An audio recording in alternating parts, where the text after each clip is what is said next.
So, kamusta po mga Streetwise? Ako po si Takeru Miyamoto at welcome po sa aking munting channel.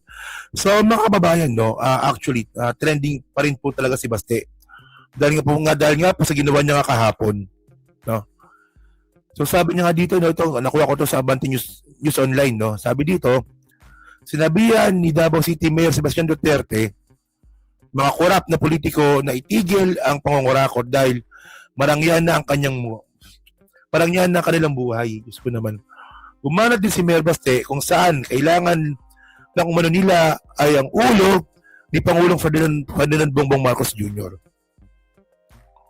Yan, ulo-ulo na yung nag-uusapan dito. Kailan pa, Ma'am Joanna? Ulo-ulo na pinag-uusapan dito. Oo, ulo-ulo na. Oh. So ngayon, alam niyo, nakakatawa dito, no? Napaka-ipokrito talaga ng baklan to, no? Bakla yan, no? Bakla kay Gerald Torre yan, Yung sinasabi niya po dito na, ito sa unang stanza, no? Sinabihan ni Davao City Mayor Sebastian Duterte, mga korap na politiko na itikil ang pangungurakot dahil marangyan na ang kanilang mga buhay. Puta ko, magsalita ka, ano ba kayo? Naghihirap ba kayo? Kung merong marangyang buhay dito, kayo yun. Di ba? Kung may marangyang buhay po dito mga kababayan, isa po dito ang pamilya Duterte. O bakit? O, puta yung pambayad pa lang po kay Kaufman Puta pang marangyang buhay na yun Magkano binabayad nila kay Kaufman? 150 million pesos per month. O kasama na lahat, documentation, lahat na. Legal fees kasama na lahat. 150 million pesos per month. Kung kayo, ang pamilya kayo, may pambayad nyo na 150 million pesos per month, pero sobrang rangyan nyo na yan. Tapos magsasalita siya na kayo mga malarangiyang mga politiko. Di ba? Itigil nyo na yan. Ikaw, ano ka? Oh. So may video pa yan dito. Tira nyo Ito yung video niya Totoo. Bakla ito Kailangan bitawan natin. Lahat ng politiko, kailangan bitawan natin yung mga pansarili nating gusto. We have to be selfless public servants. Unang-una yan sa lahat kung gusto natin talaga umangat itong bansa natin. Sabihin na natin, may nakawan nangyari, bigayan ng pera, whatever. Kasi that should be enough.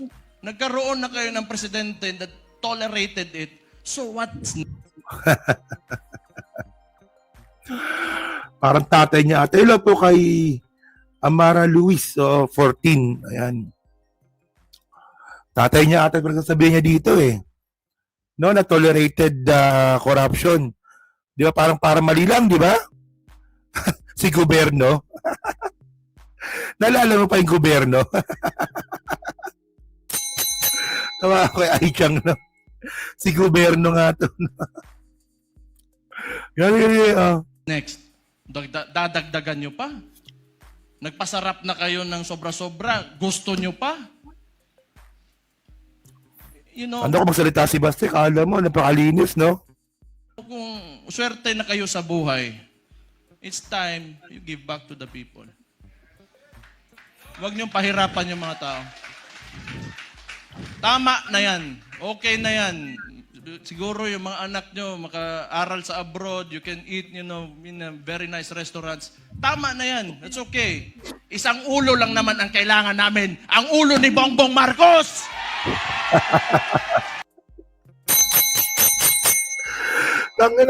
Paano napunta sa ulo ni Bongbong Marcos? No?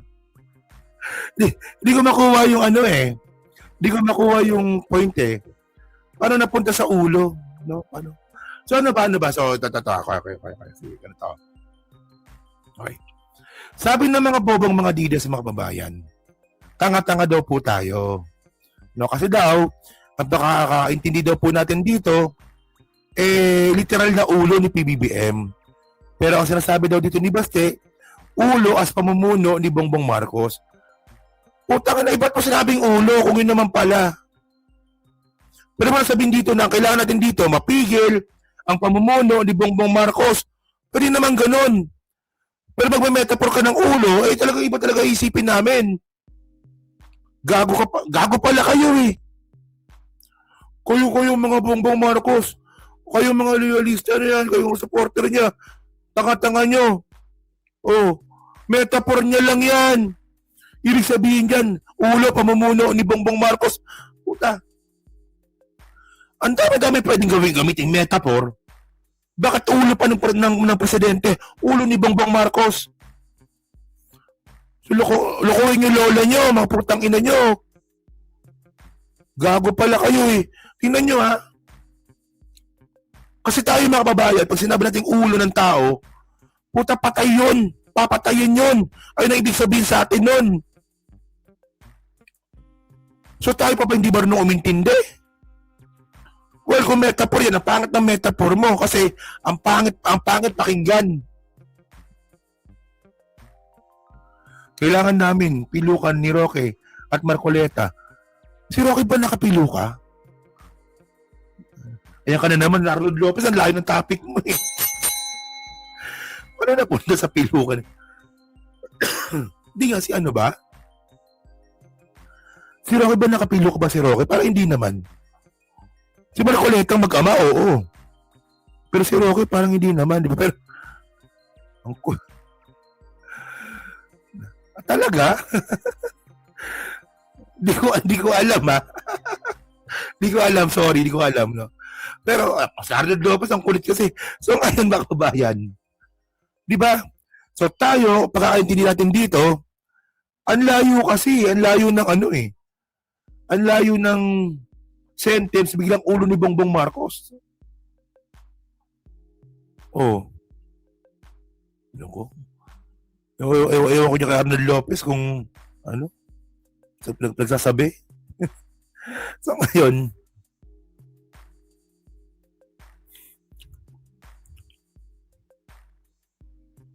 ba tayo? Lahat ng Napakinggan mo, Secretary JL.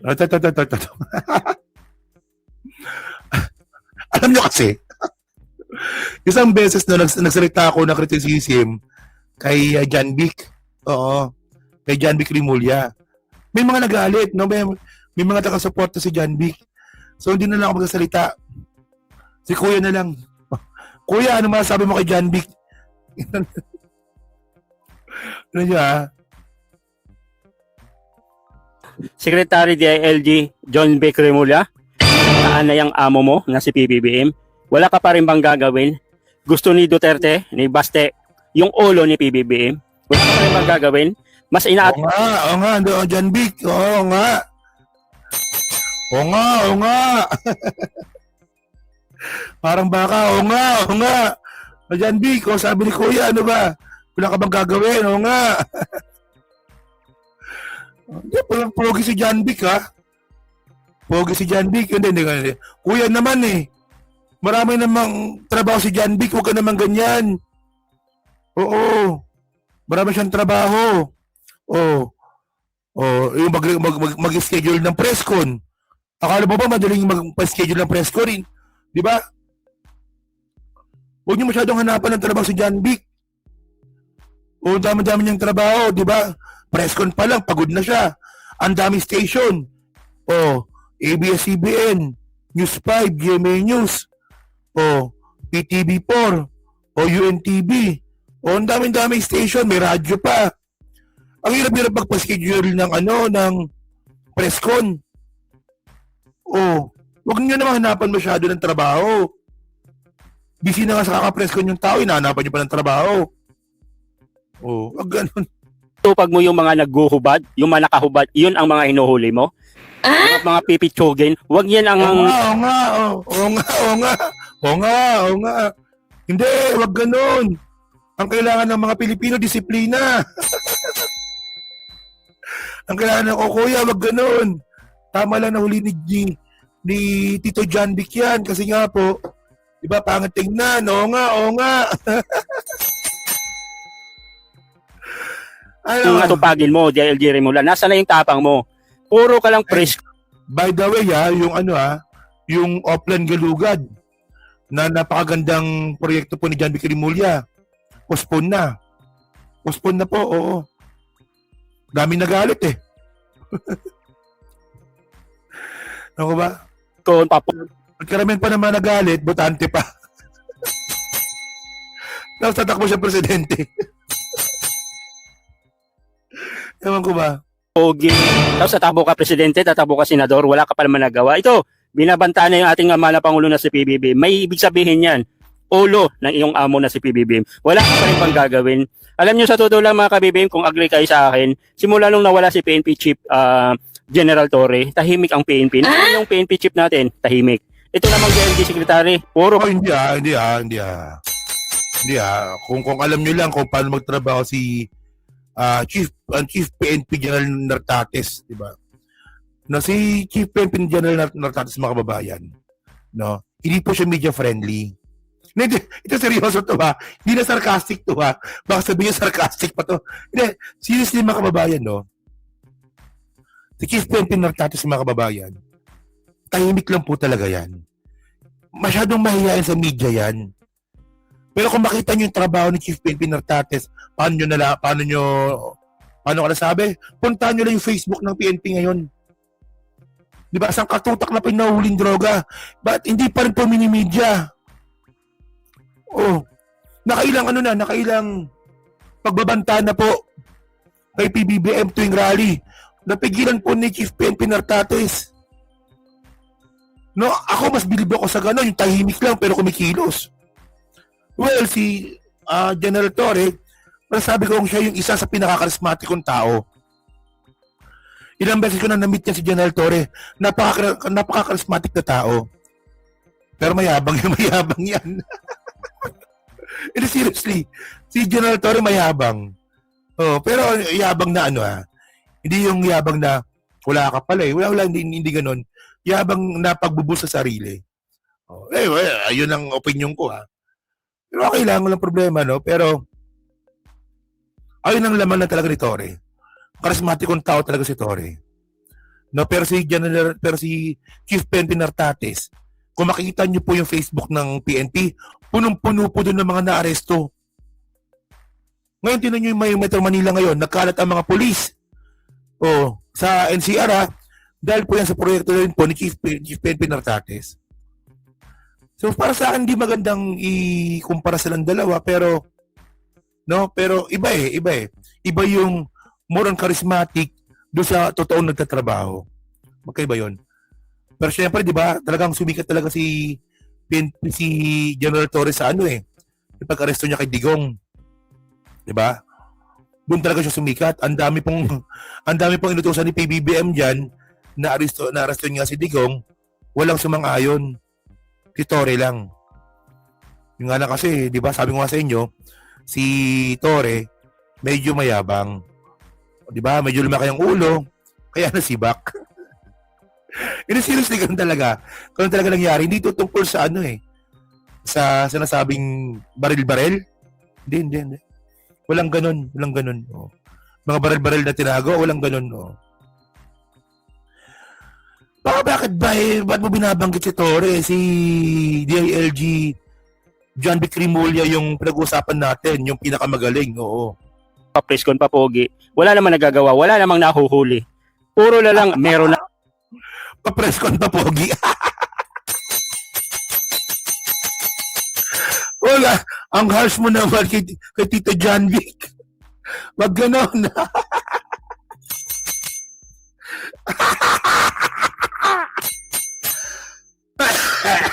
Tara yan. John Vic. Ako sa inyo? Visit na to? Kaming lead, meron na kaming ganito, meron na kaming ganyan. Malapit na. Asan na? Yung tapos ngayon, ito, may panibago na naman. Nauna si Sara Duterte, walang ginawa yung NBI.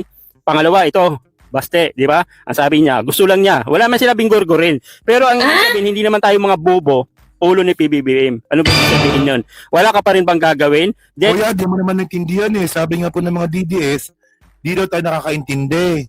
Ang ibig sabihin daw po ng ulo ni PBBM, pamumuno daw po ni Bongbong Marcos yun. Oh, di mo pala naintindihan sinasabi mo eh.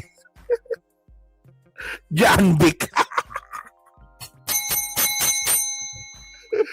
John Wick. Hindi, seryoso Ito. Tama to. Takero si John Wick, governor dati sa Cavite. Walang nagawa yan. Totoo ba yan? Governor sa Cavite, walang nagawa. LG Secretary Tatakbong presidente.